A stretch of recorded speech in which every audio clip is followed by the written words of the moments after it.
Okay, Tuesday morning in the kingdom, and we're having a heat wave. Yes, it's warm out here. It's hard to believe. Everybody thinks they're in Canada and we just freeze to death, 9 months of the year. Actually, it's 10. Okay? But here's the temperatures this morning, okay? It is minus 11 at 7 o'clock this morning. That's minus 11 Celsius, but feels like minus 15 Celsius, okay?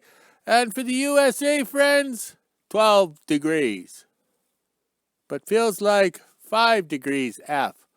Oh, I'll never figure out that yo-yo skill, but oh well. But I'm also learning too, because when I grew up, we just had the non-metric system in Canada. I think it was 1979. They took it away and made us learn metric. So we're learning the F scale too, okay? All right, so we have the big TD18 cats lined up and they're fuelless. Yes, there's only like an inch or two of fuel in. But we got our video for yesterday, which worked out pretty good. Great smoke show. And then when the sleighs were being pulled, it kind of became smokeless. But the one injector on Blaine there gets a little better. He starts to run normal, okay? And the flag exercise over here. Look at him there. All right, he's just in a happy state because we have a slight breeze. Today, all right, have a cough, have a drink. Okay, so today will be a shop day. We'll have to work inside the shop and get a few things done. Yes, it being so nice, we should be out here doing stuff, getting things done, tidying up the yard, getting other projects completed and finished. But I think today will have to be a shop day. The way I started today off was not good. I walked out the house and there was a pile of dog poop on the deck of the house right beside the dog pens. Yes. And then I went back in and looked at the security cameras, and at 1:34 a.m., a timber wolf was standing on the deck of my house having a poop. And I thought that was funny. I will not show the video because we don't support that kind of stuff on this channel. We only talk about boobies and stuff, okay? But the thing is, I think it's funny because a timber wolf has an area marked off that he calls his own, and he travels it every 2 to 3 days. He'll pass by the kingdom and go on the dog trail to find all this poop everywhere from the dogs, okay? So there's 7 dogs that walk the trails. Like I get my exercise taking them in groups because they can't be together because that's all they do is fight or whatever, right? Okay, so this timber wolf comes along, finds all this doggy poop all over his territory. So payback to these dogs, these guard dogs, he went up onto the deck of the house, pooped beside the chain link fence. So now these dogs got to smell it, and then if they stood up on their back hind legs, they could see the pile of poop. I think that's pretty good. That's a good payback, all right?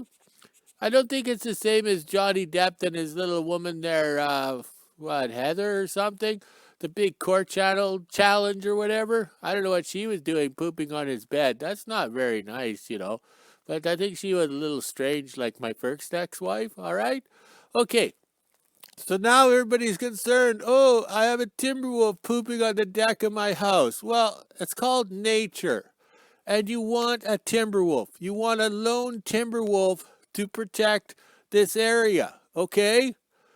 A lone timber wolf keeps the wolf pack away. When you have a wolf pack arrive, then the little dogs of town and a few things go missing, okay? It's a fact of life. So a lone timber wolf by itself will keep the wolf pack, the aggressive wolf pack, away. All right? So it's nature. You want this lone timber wolf walking by and through the yard and stuff like that because it's keeping the aggressive ones away. All right? And my dogs are well penned, and the pens are timber wolf proof or anything like that, okay? And also too, we watch the cameras. So if the dogs are barking out of control, I look at the cameras to see what they're looking at or where they're barking to. Then I know if it's some person from Whoville wanting something done for free or it's a timber wolf in the yard. So I've learned to look at the cameras before you walk out the door, okay? I'm getting smart, all right? Okay, I don't think it's that warm out here. I'm getting a little chilly here. Well, I better get to work. The boss is coming. Okay, it's coffee time in the kingdom and things are slowly coming together because this cat has to go outside. We got the battery box booger welded on. We even had to add a little bit of a steel plate here. I don't know where the other one went. They probably cut it, modified it. Or anything in the bush, they maybe cut that plate out of the fender here to be used on something else to get home. That was a common practice back in the day because you couldn't go to the steel store and you didn't have skidoos where somebody could skidoo 200 kilometers out and give you a piece of steel, all right? They didn't have nothing back then. You just traveled the cat trains.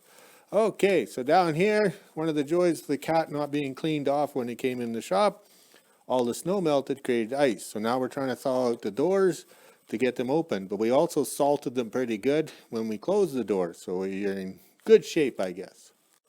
One of the joys of a high production day in the shop, or the little shop here, is we've got a frickin' mess. So we're using the plasma cutter, the buzz box welder, we're using the MIG welder, we're using everything. So we have lots of cords, which is a trip and fall accident. And the boss will be happy over that.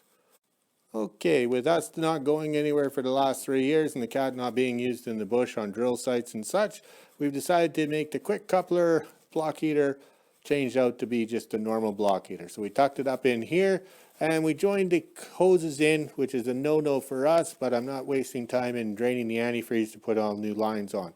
This cat will have to come in to have some big work done on it and then we'll correct it because we never put joins in the hose. We have boxes of hose ready to go that we bought in inventory that's worth a lot of money now. So we're doing a pre-test on the block heater here. That's why it's jiggly wiggly, because it's taking the air out of the system. Okay, just about 8 o'clock in the kingdom and I'm finishing up the splashing of the paint. Yes, put the paint on thick so it doesn't rust. It looks good in the pictures and I don't care what everybody else says. It's not Caterpillar yellow, it's King of Obsolete black. Okay, the electric fuel pump is on and it's wired to the hot wires on the solenoid that kicks the starter over, okay? And we got a fuse and everything in line there, so it all looks good. We got extra fuses taped on because at 40 below trying to find fuses is always hard, okay? So the electric fuel pump is in behind the fuel filter, so we got to shut off. We got the block heater mounted properly. Everything is looking good. Also too, I'm using hoses that I have in the kingdom, not what I can buy. So we have to make things work. It's like the land of Dr. Seuss. Nothing is straight. Okay, tomorrow we need the little cat known as Aggie. See it right there? There. Oh, this is a timer. So the block heater will kick in at 3 o'clock in the morning. So as it's warm out here, or it's a small antifreeze capacity in that cat, so we don't need to boil the antifreeze out with the 1500 watt block heater. So we'll put the timer on, plug it in, and then go walk the dogs and the pony. And let's see if we can see the flag exercise, because it sure is freaking dark here with it being overcast. And the flag exercise has got some movement there. Look at him, he's just wiggling away. Oh, I don't know if that's very good or whatever. Okay, I gotta go. The camera's gonna die here. Talk to you later.